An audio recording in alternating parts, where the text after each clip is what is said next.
Coach, just a couple of days before you leave to Spain, any either news on any health stuff, where the team is at, and what the outlook is of this new trip? Everybody's healthy. Everybody's excited. That's the short version. They're all looking forward to competing in the Club World Cup. And trainings have been good. They've been hard. I think it's been a really good preseason so far. Are you able to shed any light on what that training camp in Spain might look like? Well, it'll be more tactics. I mean, the fitness work is done. You watched them. They did some fitness work today, even though we have a simulated scrimmage tomorrow. So I think most of the fitness work will be done, and we'll just kind of fine-tune some tactics, set pieces, stuff like that. Do you have any scrimmage games lined up over there? Yeah. That went out in the announcement, didn't it? Well, more to come. Yeah, and I knew you probably We have so. 2. Okay. Thank you, Moz. Andrew's out here. Does that mean that he's Andrew Thomas? Yeah. Well, he got good news from his back surgery. The doctor has cleared him to start his ramp up into goalkeeping drills, but that was a positive bit of news to them. Is so then will you be taking all of the keepers? Like how We'll be many do you taking take, all of the goalkeepers. including him? Sorry. Yeah. And Danny, is he with the U20s already? He's with the 20s. He'll meet us in Spain. Brian, how do you balance the business?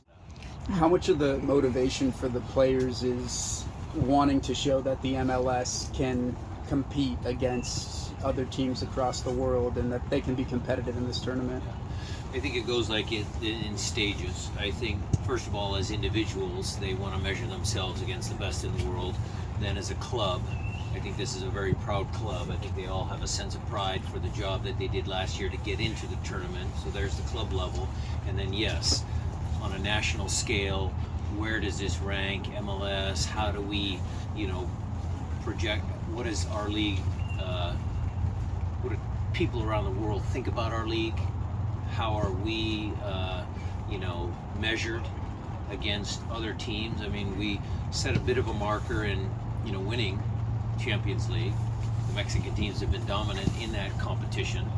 So now, some MLS teams have come close. We actually pushed it over the line. So there's that measuring stick on a regional level. And then, of course, on an international level, again, we're playing against a very good Egyptian side. And then if we can get past them, you're playing against European champions. What do you think? Do you think it's going to surprise some people, the caliber of team that you have measured up against the Well, world? I think nowadays, the MLS has a big enough footprint that teams, players, people, fans around the world do watch our sport. It might not be as popular as the EPL or, Serie A or Bundesliga, but certainly it is out there. I know from people that I have associations with that Europeans tune in to MLS at times. So I think people will be hopefully impressed, but I don't know if surprised would be the word I would use. Do you start doing any sort of scouting, or do you worry just about your tactics, your team, and then? No, we've already started scouting Auckland, and we've already started. That you got Tate Smith out here. What have you seen from him, and what's his future might look like? Steady, good. I mean, nice kid, works hard, good within the group. Lots of positives. We'll probably make decisions on guys like that after tomorrow. What have you seen from JP since he's JP? What have you seen now? Right. It's so good to have him back on the field. He makes everybody better. Think he'll be starting him in the Club World Cup or preseason? We'll see. He's got to check a couple of more boxes from the rehab, but he is in full training in Spain, so anything's possible. A couple of weeks now into training camp, anyone stood out as either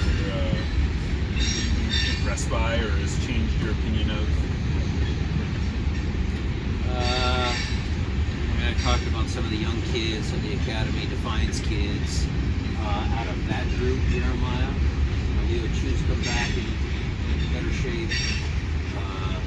All of the guys, Ethan, those guys that had a sniff last year, Josh, they've all come back and been good. We need to have some of those young kids come forward really into the spotlight, so that's what we're hoping for. And then the senior players, they understand the importance of this tournament, this competition, so they've all been good. Yeah, Reed, I think he was doing a training stint in Germany this offseason. It looks like he's been playing right back. Is that a thing that's happening, or is that a? No, it's too early to pigeonhole him to right back. I know the national team coaches think he can do a good job there. But we've had, Henry Wingo, Ethan, now Reed. I don't know what it is, but trying to push guys in right back. I think Reed has very good vision. He sees the field very well. I always thought he could play, as a similar to Christian playing in the pockets, but we'll see. How crucial do you think it is for the team to utilize its depth for the overall season in the upcoming Club World Cup? Well, great question, because Club World Cup could be 3 games in 7 days, and we only have 4 weeks of training underneath us, so we'll need to use that if we can get past the first game. And then certainly we all understand the length, the rigors of an MLS season. And then you add the new format of the Champions League. Help me out here. The Leagues Cup. The Leagues Cup. It's gonna be a lot of games, so we need that. What about the younger players? How do you think Josh, Obed, and Danny will make an immediate impact on this season? Well, they already have. They already have. I mean, they played significant minutes last year, so we'll have to continue that. They'll have to continue their development, and they'll have to earn those minutes. But they're very capable of earning those minutes. Brian, what do you think? The draft picks? Good. Both of them are good. Aitor is a different type of forward. I mean, Will was very, very good at his craft, and Aitor kind of takes some of that. His big target forward. Blake's been good. Good, very good goal scorer in his college collegiate career. So showing some glimpses of things. Again, those 2 guys after tomorrow, it'll be a big test for them tomorrow. Brian, from last year to this year, and especially as you go in this tournament, what are you looking for in your defense? Be back on. Well, I always think we've been a pretty good defensive team, starting off with Steph Fry, but a little bit more cohesion, a little bit more, in certain moments last year we would give up goals late. And that wasn't just only defensively by the back 4 or the back 6. It's team-wide. We lost a lot of 1-goal games last year, so we'll try and reverse that trend a little bit. Do you think the midfield is doing its part in transition? Well, soccer's a team sport. Yeah. It starts with Raul and Hebert. So that's where we start our defending. For the guys who are coming back from the World Cup, has there been a message from them to these other guys about what to expect when playing on a stage like this? I know they've all spoken to their teammates about their experiences in the World Cup. I think the World Cup's a little bit bigger, but certainly it does help that the internationals have some experience playing in tournaments like this. The whole group, Champions League certainly is the, Club World Cup is a culmination of Champions League. I think that group, all of the players have enough experience there, but certainly when the World Cup players came back, they were able to tell some of the stories that they had in Qatar. You're definitely going to need your whole squad, but in big tournaments, big names, and your senior players are important. What have you seen out of Nico, Raul, and Albert going into this? You can go back to 2019 LAFC semifinal. Big time players show up in big time games.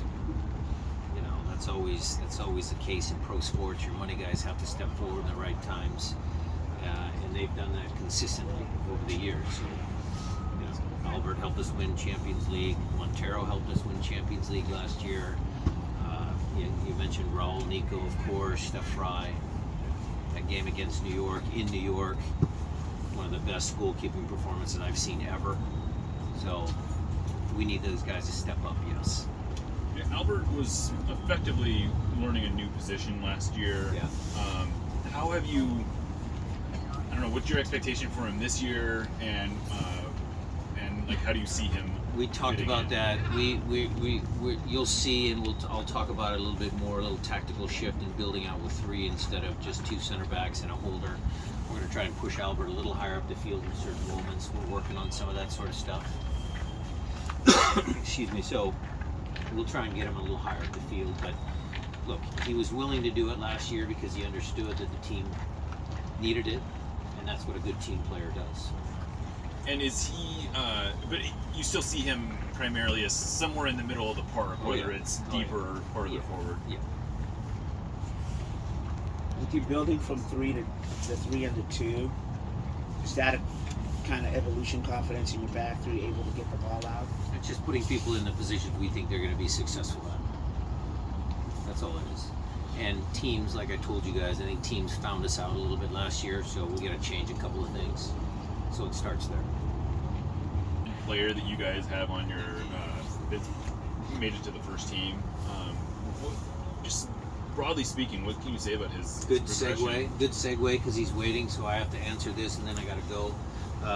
Seattle University, Pete Fewing, Alex Roldan. It's a good story. You can ask him.